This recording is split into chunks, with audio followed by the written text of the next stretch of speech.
as a couple of my worlds, if you will, come together as we come to worship this morning on Advisory Board Sunday.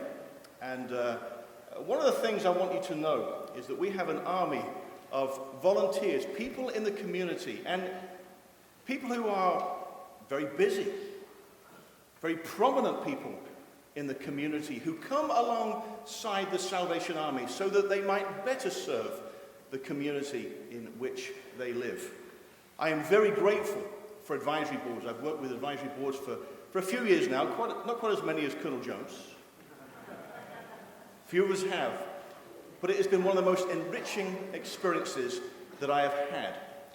I remember a story, if I might just briefly, as we left our last appointment in Hickory, where we had a gathering of advisory board members who wanted to say farewell to us. And at the end of the meeting, we talked to a few spouses. We didn't see the spouses quite as much as we did the board members. And one lady came alongside me and said, "I thank you because the Salvation Army has changed my husband."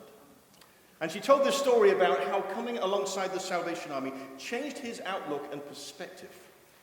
And he became not so much the hard-nosed businessman that once he was, but a soul that now desired to better mankind.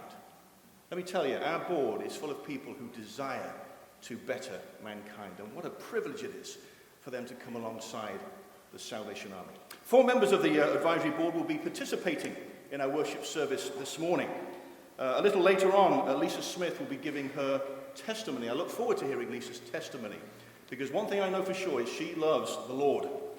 Our Vice President, Andy Burwell, will be praying with us in a few moments, and Clark Lee, a long-time board member, in fact, life member of the advisory board, and one of the busiest men I've ever met when it comes to Salvation Army work and ministry, will be reading Scripture.